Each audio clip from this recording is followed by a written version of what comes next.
Welcome to daily fact news highlights and आज हम discuss करेंगे दिसंबर 2024 में जितने भी द हिंदू में न्यूज़ है उसको हम पूरा कवर करेंगे। साथ में हमारा टारगेट रहेगा कि हम एडिटोरियल जो द हिंदू में आज मेंशन्ड है उसको भी कवर करेंगे। अगर आप हमारे साथ नए जुड़े हो तो आप हमारे इस न्यू इनिशिएटिव को सब्सक्राइब कर सकते हैं और साथ में शेयर कर सकते हैं। हमने ये टारगेट किया है कि हम जितने भी जो न्यूज़ है मैंशन्ड है द हिंदू में उसको कवर करेंगे GS1, GS2 and GS3 wise. Like हमारा एक कोर टारगेट रहेगा कि किस तरह से जो है वो कोई न्यूज़ हमें हेल्प कर सकती है एग्जाम में। इवन हम मेंस आंसर राइटिंग की भी साथ में बात करेंगे और प्रीलिम्स के भी, प्री और मेंस दोनों पॉइंट ऑफ व्यू से जो है वो हर न्यूज़ को समझेंगे किस तरह से हेल्प करेगी। प्लस साथ में हम जो है वो सिलेबस के अकॉर्डिंग भी चलेंगे कि कौन सी न्यूज़ किस तरह से GS1 के लिए हेल्प कर सकती है, किस तरह से GS2 और किस तरह से GS3। तो आप हमारे इस न्यू इनिशिएटिव को सब्सक्राइब कर सकते हैं और साथ में शेयर कर सकते हैं। तो चलिए डिस्कस करते हैं कुछ इंपॉर्टेंट करंट अफेयर।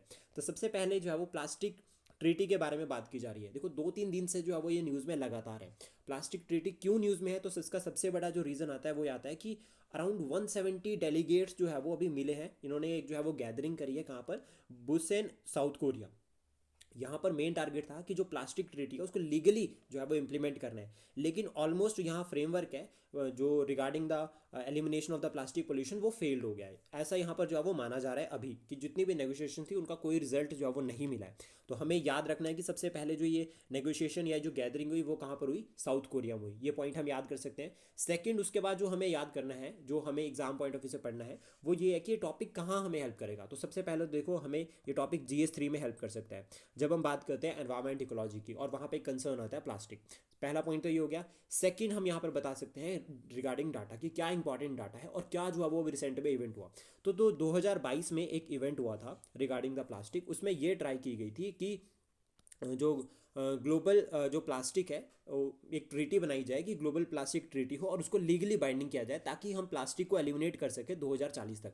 तो ये एक इंपॉर्टेंट पूछा जा सकता है कि एंड प्लास्टिक पोल्यूशन बाय 2040। तो ये बन सकता है प्रीलिम्स के लिए कि जो आपका वर्ल्ड लेवल पर जो प्लास्टिक पोल्यूशन को खत्म करने का टारगेट है, एलिमिनेट करने का टारगेट है, वो कब का है। तो आप इसको एज अ वन लाइन में नोट करके रख सकते हैं अपने पास, ये इंपॉर्टेंट रहेगा।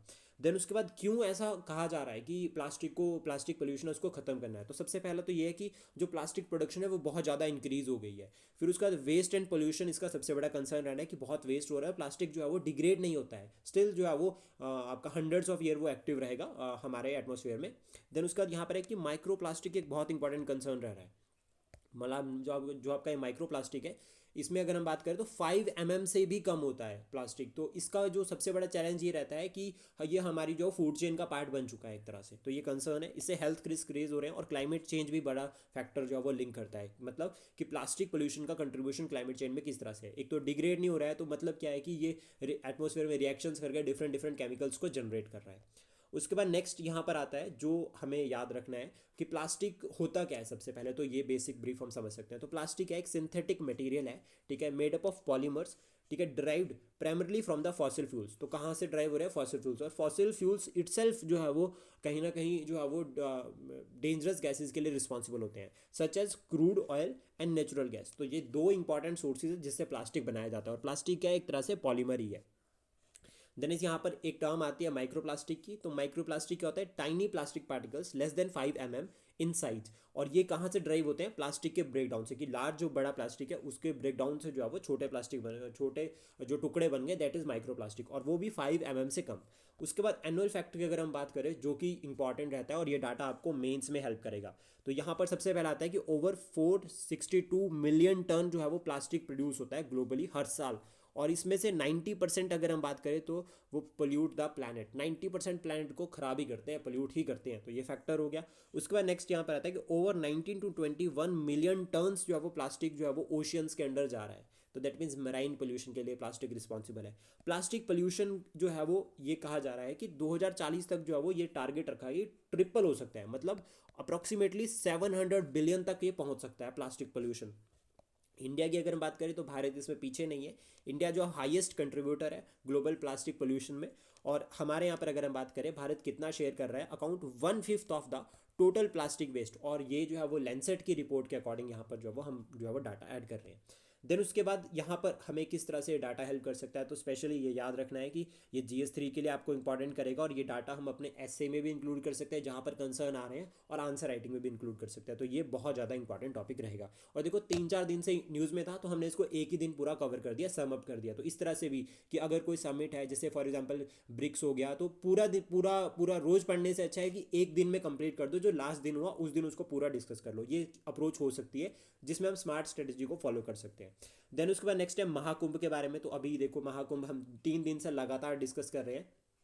तो महाकुंभ जो है वो 12 साल में जो है वो एक बार होता है। सबसे इंपॉर्टेंट पॉइंट होता है 4 जगह पर ये लगाया जाता है, ठीक है। 4 जगह उज्जैन, अगर हम बात करें, पहला उज्जैन हो गया, देन उसके बाद इलाहाबाद, प्रयागराज इसको कहते हैं, ठीक है, हरिद्वार, और एक इंपॉर्टेंट आता है, और वो आपको कमेंट बॉक्स में बताना है। तो 3 नाम हम बता चुके हैं, एक नाम अब आपको कमेंट बॉक्स में बताना है। और सबसे इंपॉर्टेंट, हमने इसको लास्ट क्लास में डिस्कस भी किया था रिवर्स के साथ, कि कौन सी रिवर पर जो है वो किस तरह से जो है वो लगाया जाता है, ठीक है। ये इंपॉर्टेंट रहेगा।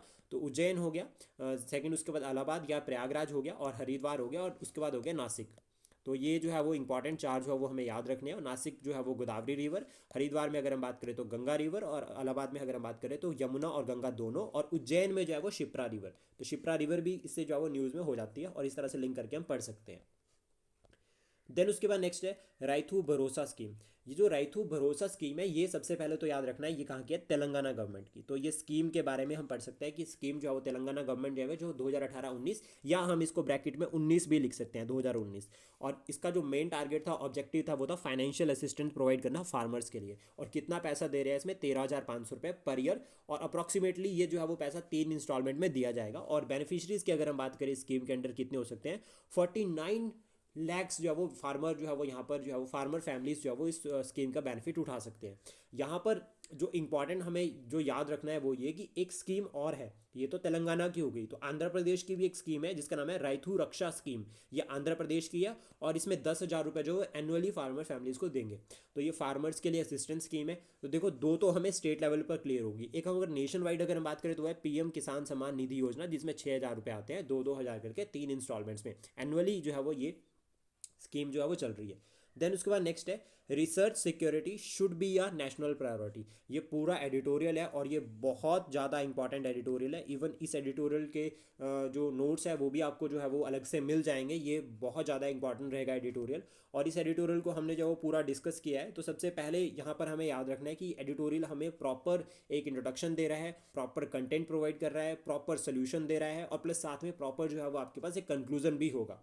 तो इसमें जो इंपॉर्टेंट जो पॉइंट्स डिस्कस किए गए हैं, सबसे पहला तो आता है कि इंपॉर्टेंस ऑफ रिसर्च सिक्योरिटी, कि रिसर्च सिक्योरिटी किस तरह से, जिस तरह से भारत एडवांस हो रहा है साइंस एंड टेक्नोलॉजी सेक्टर में, तो जो रिसर्च सिक्योरिटी है वो बहुत ज़्यादा इंपॉर्टेंट हो जाती है।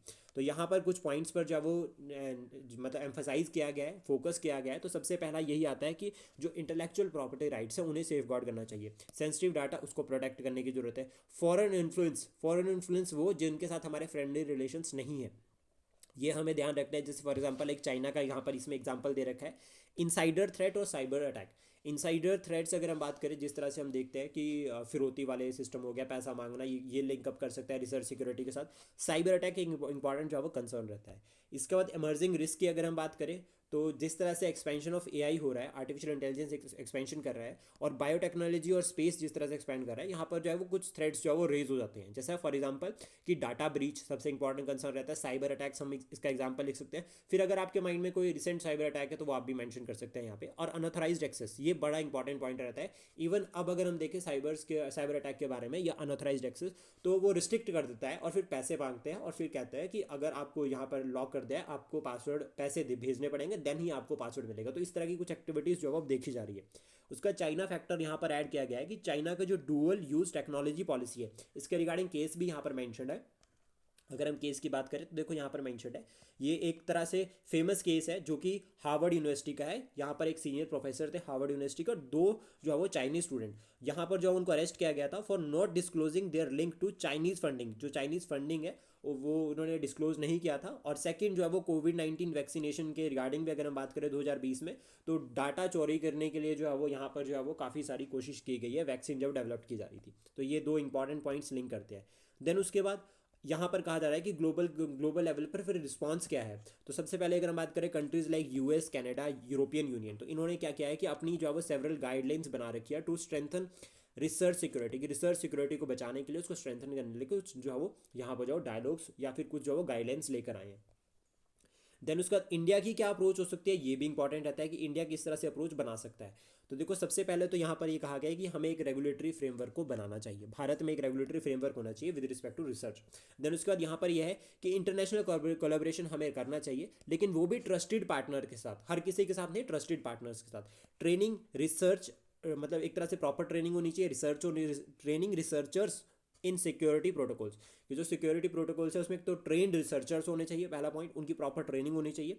और साथ में कहा है कि developing dedicated institution for research security oversight similar to the US, की जैसे यूएस में है नेशनल साइंस फाउंडेशंस गाइडलाइन, तो वैसा ही भारत को भी जो है एक इंस्टीट्यूट जो है वो इंस्टीट्यूशन जो है वो बनाना चाहिए। वे फॉरवर्ड हम साथ में यहाँ पर पढ़ सकते हैं, यहाँ पे डी भी होगा साथ में। वे फॉरवर्ड में हम क्या बता सकते हैं, creation of research surveillance mechanism. सबसे पहले क्या है कि हमें एक जो है वो रिसर्च सर्वेलेंस मैकेनिज्म को बनाना चाहिए, साथ में अप्रोच रखनी चाहिए कि balanced by advising, balanced by advocating या avoiding, sorry not balanced by avoiding excessive bureaucracy, मतलब एक हमारा जो ब्यूरोक्रेटिक कंट्रोल रहता है उसको हमें अवॉइड करना है, उसको बैलेंस्ड लेकर चलना है। To foster innovation while integrating security risk, तो ये इंपॉर्टेंट रहता है। अब देखो यहाँ पर क्या है कि हमने ये बोल दिया कि हमें क्या करना है, रिसर्च सर्वेलेंस मैकेनिज्म बनाना है, लेकिन ऐसा नहीं करना है उसको प्रॉपर सरकारी बना दो पूरा का पूरा। हमें रखना है कि उसमें एक बैलेंस्ड ब्यूरोक्रेटिक जो है वो कंट्रोल लेकर आना है उसमें, ताकि जो है वो हम इनोवेशन को भी प्रमोट कर सके और रिस्क जो हमारे रहते हैं उनको भी मिटिगेट कर सके। तो ये बहुत ज़्यादा इंपॉर्टेंट जो है वो एडिटोरियल रहेगा। देन उसके बाद नेक्स्ट आता है इंडिया की जो सिटीज़ है their non communicable disease burden, तो मतलब यहाँ पर नॉन कम्युनिकेबल डिजीज और भारत की जो अर्बन एरियाज है उनके बारे में बात की गई है। तो ये भी जो है वो हमें बहुत इंपॉर्टेंट कंटेंट जो है वो प्रोवाइड करेगा। तो सबसे पहले तो हमें पता होना चाहिए कि नॉन कम्युनिकेबल डिजीज होती क्या है। वो डिजीज जो डायरेक्टली स्प्रेड नहीं करते हैं one person to another person, जैसे कि कैंसर हो गया, डायबिटिक्स हो गया, कार्डियोवैस्कुलर डिजीज हो गया, एक्सेट्रा। और ये टारगेट, ये डाटा आपको याद रखना है कि 71% जो है वो पॉपुलेशन जो है वो अभी नॉन कम्युनिकेबल डिजीज से इफेक्ट है, किसी को कुछ ना कुछ बीमारी तो है ही है नॉन कम्युनिकेबल। तो ये इंपॉर्टेंट रहता है। इवन कैंसर के रिगार्डिंग अगर हम बात करें तो 10 में से आज जो है वो 4 से 6 केसेस देखे जाते हैं कैंसर के, ये इंपॉर्टेंट रहता है। और कैंसर बेल्ट ही जो है वो हमारा, अगर नॉर्थ वेस्टर्न इंडिया बात करें तो यहाँ तो एक कैंसर बेल्ट ही है, और इसलिए यहाँ पर टाटा वालों ने कैंसर सेंटर भी लगा रखा है। तो वो लिंक करके बता सकते हैं कि जहाँ पे कैंसर सेंटर है दैट मीन्स वहाँ पे केसेस भी देखे जा रहे हैं। उसके बाद जो इस एडिटोरियल में बता रखा है, तो सबसे पहले तो यही है कि जो नॉन कम्युनिकेबल डिजीज़ का बर्डन है वो इंडिया में कितना है। तो अर्बन एरियाज़ की यहाँ पे बात की जा रही है, तो कौन कौन इफेक्ट हो रहा है, तो स्लम्स में जो लोग रह रहे हैं वो इफेक्ट हो रहे हैं। तो धारावी का आप एग्जांपल यहाँ पे लिख सकते हैं, वहाँ पे कितनी जो है वो नॉन कम्युनिकेबल डिजीज स्प्रेड है। उसका डेली वेज अर्नर्स, अब इसका एग्जांपल आप लिख सकते हैं दिल्ली के साथ, कि दिल्ली में जो है वो एयर पोल्यूशन को कंट्रोल करने के लिए मेजर्स ले दिए हैं, ठीक है, रिस्ट्रिक्ट कर दिया एक्टिविटीज़ को, लेकिन डेली वेज अर्नर को तो बाहर जाना ही पड़ेगा काम करने के लिए, नहीं तो वो भूख से मर जाएंगे। तो वो पॉइंट आप यहाँ पे लिंक कर सकते हैं। फिर कंस्ट्रक्शन वर्कर्स या अदर, अगर हम बात करें ड्राइवर्स का ड्राइवर्स फॉर एग्जाम्पल, इसमें बता भी रखा है डेथ ऑफ द ड्राइवर के बारे में, कि एक बस ड्राइवर जो पास रहे कार्डिक अरेस्ट की वजह से उसकी डेथ हो गई थी, तो उसकी ये केस स्टडी को भी आप ऐड कर सकते हैं अपने आंसर में, स्पेशली अगर हम एथिक्स से रिलेटेड बात कर रहे हैं या फिर अगर हम बात कर रहे हैं एसए से रिलेटेड। देन रैपिड अर्बनाइजेशन जो भारत में हो रही है उसके दो बड़े चैलेंज है, एक तो हेल्थ कंसर्न हो गया, हेल्थ केयर फैक्टर हो गया, सेकंड उसके बाद हो गया एनवायरनमेंट, और इसमें हम बता सकते हैं अर्बन फ्लड्स। और आप इसमें अगर आप हिमाचल सेंट्रिक पॉइंट ऐड कर सकते हैं तो वो भी बेस्ट रहेगा। इवन लाइक केरला का पॉइंट भी आप इसमें ऐड कर सकते हैं, वेस्टर्न घाट का। तो वेस्टर्न घाट वाला जो पॉइंट हो गया वो भी आप यहाँ पर ऐड कर सकते हो, और हिमाचल से में जिस तरह से रैपिड अर्बनाइजेशन हो रहा है वो वाला फैक्टर भी। अब देखो क्या है कि एडिटोरियल में हिमाचल वाला पॉइंट तो नहीं बता रखा है, लेकिन अब क्या है कि हम इसको अपनी लैंग्वेज में लिख रहे हैं, तो हम अपने माइंड के अकॉर्डिंग उसको बता सकते हैं। तो ये तरीका हो सकता है आंसर राइटिंग का, तो ये हेल्प करेगा एक। देन उसके बाद यहाँ पर इंपॉर्टेंट डाटा जो एडिटोरियल ने प्रोवाइड किया है वो ये है कि बाय 2050 70% ऑफ द पॉपुलेशन जो है वो हमारी अर्बनाइज्ड हो जाएगी, यानी कि अर्बन एरियाज में रहेगी। और जो माइग्रेशन रेट है वो 29% है। और ये हमने डाटा नहीं उठाया, हमने अपने अकॉर्डिंग नहीं बनाया, ये कह रहे हैं पीरियोडिक लेबर सर्वे, पीरियोडिक लेबर फोर्स सर्वे के अकॉर्डिंग, वो भी कौन सा 2020-21, तो ये 29% है रेट, आप ये लिख सकते हैं डायरेक्ट। और प्लस साथ में एक रहता है कि जो एडिटोरियल्स होते हैं इसमें जो डाटा मेंशन होता है, देखो द हिंदू में पब्लिश हो रहा है तो दैट मीन्स नेशन वाइड पढ़ा जाएगा, तो बहुत अच्छे से इसको स्टडी किया होता है, और तो हमें कोई रिस्क नहीं होगा इसको अपने आंसर में इंक्लूड करने से। लेकिन अदर चैलेंजेस अगर हम बात करें यहाँ पे तो क्या क्या इंक्लूड हो रहा है, तो सबसे पहला अर्बन नक्सलिज्म, ये इंपॉर्टेंट कंसर्न रहता है। ड्रग्स, इलीगल ड्रग्स, यहाँ पर हम बता सकते हैं कि इलीगल ड्रग एक सबसे बड़ा इशू रहता है। अनएम्प्लॉयमेंट अर्बन नक्सलिज्म, खाली दिमाग शैतान का दिमाग होता है, वो पॉइंट हम यहाँ पे बता सकते हैं। इनक्वालिटी रेज हो रही है, इनक्वालिटी में कैसे रेज हो रही है इनक्वालिटी, तो रिच पुअर का गैप आ रहा है। सेकंड उसके बाद यहाँ पर अगर हम बात करें रिच पुअर हो गया, फिर उसके बाद रूरल अर्बन हो गया कि हम शहरी एरिया में रहते हैं, आप अर्बन एरिया में आप जो है वो विलेजेस में रहते हो, ये एक पॉइंट लिंक कर सकते हैं, यहाँ पे बता सकते हैं ये भी इनक्वालिटी होगी। सोशल डिवीजन देखी जा रही है, सबसे बड़ा इंपॉर्टेंट पॉइंट होता है सोशल डिवीजन, रिच पुअर हो गया, और एजुकेटेड अनएजुकेटेड हो गया, लिटरेट इलिटरेट हो गया, और एक और इंपॉर्टेंट है सबसे ज़्यादा जो होता है वो डिजिटल लिटरेसी से रिलेटेड आता है कि अभी डिजिटली लिटरेट हो और डिजिटली इलिटरेट, तो ये कंसेप्ट भी इंपॉर्टेंट रहता है कि आप टेक्नोलॉजी का यूज़ कर पा रहे हो नहीं कर पा रहे हो उसके रिगार्डिंग। फिर यहाँ पर क्या हो रहा है, एग्रीकल्चर में भी रिडक्शन हो रही है, अगर 70% अर्बनाइज्ड हो गए, अर्बन एरियाज में एग्रीकल्चर करना मुश्किल है, वहाँ तो ज़मीन होती ही नहीं है, ज़मीन तो विलेजेस में है सारी की सारी, तो वहाँ पे एग्रीकल्चर कौन करेगा, तो मतलब एग्रीकल्चर के ऊपर डिपेंडेंस जो है वो ज़्यादा हो रही है। लेकिन जो कम एग्रीकल्चर की अगर हम बात करें, एग्रीकल्चर कम लोग कर रहे हैं, एग्रीकल्चर को फर्स्ट प्रायोरिटी भारत में नहीं दी जाती है, उतनी ज़्यादा नहीं दी जा रही है। स्टिल इसके रिगार्डिंग जो है वो गवर्नमेंट बहुत सारे एफर्ट्स जो है वो लॉन्च किया गवर्नमेंट ने, वो भी हम जो है वो साथ में कवर कर सकते हैं। फिर उसके बाद सोल्यूशंस क्या क्या रह सकते हैं, तो सोल्यूशन सबसे पहला रह सकता है कि डिजिटल टेक्नोलॉजी को प्रमोट किया जा सकता है, क्योंकि अब पता है अर्बन एरियाज में डिजिटल टेक्नोलॉजी एक ऐसा नेटवर्क है जो रैपिडली एक्सपैंड हो चुका है, तो हम डिजिटल जो टेक्नोलॉजी है, डिजिटल इंफ्रास्ट्रक्चर है, उसको यूटिलाइज कर सकते हैं। इसमें हम सोशल कैंपेन्स, ऑनलाइन कैंपेन्स हम का एग्जाम्पल दे सकते हैं। रियल टाइम मॉनिटरिंग एक इंपॉर्टेंट फैक्टर रहेगा, वो भी डिजिटल टेक्नोलॉजी का एक पार्ट रहेगा। साथ में साइंटिफिक डेवलपमेंट पर जो है वो हमें फोकस करना चाहिए। देन उसके बाद कम्युनिटी बेस्ड अप्रोच हमारे पास रहनी चाहिए कि हमारी जो सोल्यूशंस है, हमारी जो पॉलिसीज़ है वो पब्लिक सेंट्रिक होनी चाहिए। हेल्थ केयर इंफ्रास्ट्रक्चर को हमें जो है वो स्ट्रॉन्ग बनाना चाहिए और एक्सपेंशन करना चाहिए हेल्थ केयर इंफ्रास्ट्रक्चर का, जिसमें पब्लिक और प्राइवेट दोनों का कोलेब्रेशन हो। एजुकेशन और अवेयरनेस को स्प्रेड करना चाहिए, यहाँ पर डिजिटल मीन्स के थ्रू भी हम इसको कर सकते हैं। फाइनेंशियल असिस्टेंस जो वो प्रोवाइड करनी चाहिए via several NGOs, self help groups के through in urban areas, specially जो अर्बन एरियाज में इफेक्टेड जो लोग हैं उन तक। देन उसके बाद नेक्स्ट है एआई से रिलेटेड है, what India's AI safety institute could do, तो ये कहीं ना कहीं बात की गई थी कि जो है वो एक एआई सेफ्टी इंस्टीट्यूट जो है वो भारत में बनाया जाएगा under the India AI mission. तो इंडिया का जो आर्टिफिशियल इंटेलिजेंस मिशन है उसके अंडर एक जो है वो इंस्टीट्यूट सेटअप किया जाएगा जिसका नाम है एआई सेफ्टी इंस्टीट्यूट। अब ये इंस्टीट्यूट का क्या रोल हो सकता है, तो देखो एआई गवर्नेंस हमारे लिए जरूरी है फॉर ह्यूमैनिटी, सबसे पहला पॉइंट हो गया। दूसरा ग्लोबल डायलॉग ऑन एआई, जिस तरह से तो ग्लोबल एआई डायलॉग जो हुआ था उसमें भी ये कंसर्न बताया गया था कि जो हर कंट्री के पास अपना एक जो है वो इंस्टीट्यूट होना चाहिए, क्योंकि एआई जो है वो भी बहुत इंपॉर्टेंट फैक्टर जो है वो रोल प्ले करेगा ग्लोबल गवर्नेंस में। उसके बाद यहाँ पर जो टॉपिक जो की हाईलाइट्स है, एक तो क्वाड के बारे में यहाँ बता रखा है और दूसरा G20। क्वाड की अगर हम बात करें इसमें 4 मेंबर्स हैं, यूएसए, इंडिया, इसराइल और sorry not USA India, not Israel, USA India Australia और जापान, ये 4 इंपॉर्टेंट मेंबर है। और I2U2 में है इंडिया, इसराइल, यूएई और यूएसए, ये 4 हो गए आपके जो है वो I2U2 के। G20 को हम पढ़ सकते हैं, तो G20 का भी रिसेंट समिट 2024 का वो कहाँ पर हुआ है, ब्राज़ील में हुआ है, ठीक है, ये इंपॉर्टेंट हो गया। देन उसके बाद जो हम साथ में पढ़ सकते हैं इसमें ब्राज़ील के लिंक, ब्राज़ील से लिंक करके, वो ये कि 2025 का जो समिट होगा वो कहाँ पर होगा, साउथ अफ्रीका में। और ब्राज़ील में जो है वो भी COP20 सॉरी आपका ब्रिक्स का समिट भी ब्राज़ील में हुआ था, और ब्राज़ील में COP30 होगी। तो ब्रिक्स जो है वो भी आपका ब्राज़ील में हुआ, एक इंपॉर्टेंट पॉइंट हो गया, सॉरी नॉट ब्रिक्स, G20। और ब्रिक्स भी ब्राज़ील में ही हुआ था एक तरह से, पहले वाला जो ब्रिक्स था वो, और अभी जो हुआ था वो आपका रशिया में हुआ था। तो देन उसके बाद अगर हम बात करें COP30 भी जो है वो ब्राज़ील में होगी, तो ये लिंक कर सकते हैं। ब्रिक्स याद रखना, जो रिसेंट ब्रिक्स समिट हुआ है वो आपका रशिया में हुआ, लेकिन उससे पहले जो समिट हुआ था वो ब्राज़ील में हुआ था, इस तरह से हम लिंक करके पढ़ सकते हैं। देन उसके बाद नेक्स्ट जो यहाँ पर इंपॉर्टेंट टॉपिक रहता है वो, इसमें जो पॉइंट्स रहते हैं वो एआई सेफ्टी इंस्टीट्यूट के बारे में रहते हैं, जो क्या काम करेगा, responsible for conducting research and development on AI safety, ठीक है, ये हो गया। साथ में प्रोवाइड करेगा गाइडलाइंस या guidance and support to industry and government, तो मतलब इसका जो है वो मल्टी रोल रहने वाला है एक तरह से। फिर उसका वे फॉरवर्ड हम बता सकते हैं कि भारत को कोलैबोरेशन करनी चाहिए नेशनल और आपका इंटरनेशनल और नेशनल लेवल पर, ताकि हम जो है वो एआई का जो है वो एक सस्टेनेबल वे में जो है वो यूज़ कर सके, और साथ में हम ह्यूमन राइट्स को जो है वो प्रोटेक्ट भी कर सके और एआई को भी प्रमोट कर सके। नेक्स्ट जो टॉपिक रहता है वो रहता है on the freedom of religion in Bangladesh. तो यहाँ से एक तो कंसेप्ट आता है सेकुलरिज्म का, सेकुलरिज्म को हम पढ़ सकते हैं, इसमें पॉजिटिव और नेगेटिव दोनों कंसेप्ट को हम पढ़ सकते हैं।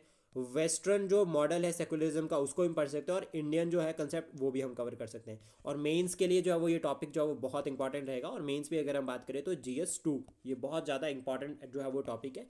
इसके बाद अगर हम अदर पॉइंट्स की यहाँ पर बात करें जो लिंक करते हैं, वो करते हैं हमारे फंडामेंटल राइट्स। और फंडामेंटल राइट्स में भी अगर हम बात करें यहाँ पे जो इंपॉर्टेंट रहेगा वो रहेगा हमारा right to religion.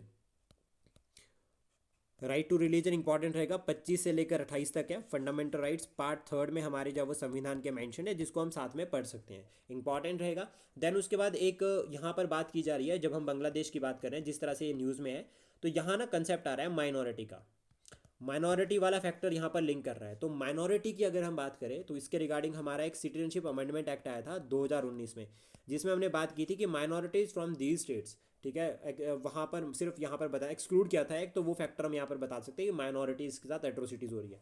Plus Bangladesh को हमने ऑलरेडी जो है वो डिस्कस किया है लास्ट क्लास में कि बांग्लादेश किस तरह से बॉर्डर शेयर करता है, कितना बॉर्डर शेयर करता है। टोटल जो 4096 किलोमीटर जो बॉर्डर है, और बॉर्डर कौन कौन सी स्टेट्स का करता है वो भी डिस्कस हमने किया था। ट्रॉपिक ऑफ कैंसर पास करते हैं, पूरा डिटेल में हम इसको डिस्कस कर चुके हैं, आप वो वीडियो देख सकते हैं पिछले करंट वाली।